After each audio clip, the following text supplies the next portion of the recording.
Hello, Royals. This is Mademoiselle Mosley again. How's everybody? I hope y'all doing good. I have something I want to talk to you guys about. I want to talk about the survivor and the victim. Both of them are victims, but one survives and one remains a victim. And not saying that one or the other is stronger than the other or better than the other. But what I think that the survivor does is the survivor deals with what happened, and the victim, when you can always tell as a victim, they create more victims. Like when you survive something and that means you realize what happened, you know how it happened, and you don't always know why, but you always they always usually gets to the bottom of how they felt or what they thought about it, and they grow past it. Now, the person that remains the victim, sometimes they don't even realize it. They create more victims. That's when you know that someone hasn't healed from what has happened to them. They create more victims. And it's not necessarily has to be physical victimization.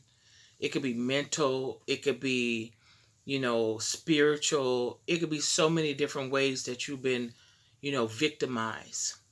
And sometimes when you are a victim of something, sometimes you're victimized and the people use tactics such as, fake compliments, to keep you in the state of victimization or to introduce you into it or get you to do it.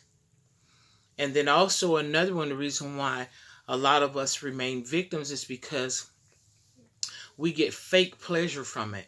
And when I say fake pleasure, it's like whatever they're doing to you, you have a sense of some sort of enjoyment inside the victimization. So it continues to keep it going. It's not that you like the victimization, but you find fake pleasure. When I say fake pleasure, that means it's pleasure, but it's not real pleasure. It's just something to keep you hooked in. So, and then it depends on sometimes family. Sometimes the victimization that we suffer is the norm for our family. Whether it's the speech which we are spoken to with, whether it's perversions, whether it's just, not acknowledging the truth about what's going on in a family, keeping those things hidden.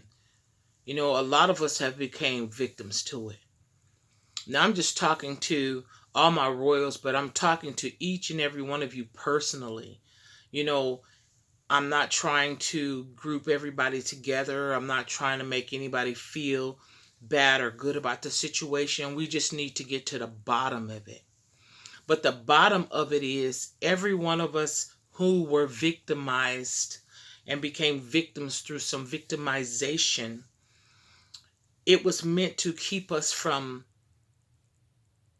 completing our purpose and our plan. It was to paralyze us, whether it paralyzed mentally, physically, to keep us from moving forward, to stay stagnated, to feel like we're unworthy because of what somebody did to us or somebody said that we couldn't do this.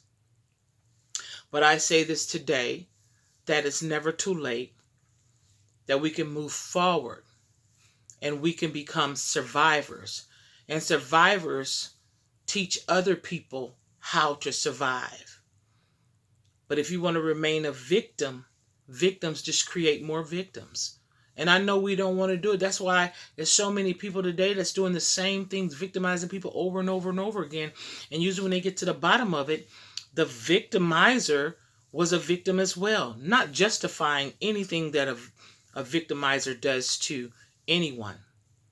But I'm just saying, when you get down to it, it's so many years and layers that this person has went through this. And sometimes people don't have a confidant. They don't have nobody to talk to help them through this situation or circumstance. They can't trust anybody because, see, maybe because the person who they trusted is the one who victimized them. So It's hard for them to go out and find somebody they can trust because the person they should have trusted broke their trust. But I want to leave you with something encouraging before I get off of here. When you go through stuff and God knows what you go through, God does not leave you without a spiritual promotion. When you go through something and you come out of it, you have a spiritual sense of the situation that you've been in. He gives you like a spiritual bloodhound sense, like you can smell the spirit of this person. You can smell the spirit of this thing. It doesn't matter how they're dressed, how eloquent their speech is, how great their smile is, no matter how long their money is. You already know by the badges that you wear that are spiritual, that God gave you because you went through the fire and you came out pure gold. So I'm just saying, you don't think yourself down because of what you've been through. Think yourself up because God brought you through. And I just want to say to you guys that we can do this. We can do this. All we have to do is take one step and one day at a time. And I say this, get it before it gets you. I'm trying to get it to you so it won't get you. I'm trying to tell you so you'll know it. And if you want to really hear more of the things that I speak of, because I'm trying to lift us up. I am lifting us up. I'm not trying. I am lifting us up. It's only if you want to be lifted up. I can only lift up if you want to be lifted up. I can only help you if you want to be helped. Just subscribe to my channel. Put a comment in there. I'll respond back to them. No matter how little, how big. And I'll just come from the knowledge that I know. And you just take what you can take from it. If you don't know, if you want to take it, then don't take it. Nothing is forced upon you. Everything is your decision. So I say this. Love you guys. Talk to you next time. And get it before it gets you. I'm out. Bye-bye now.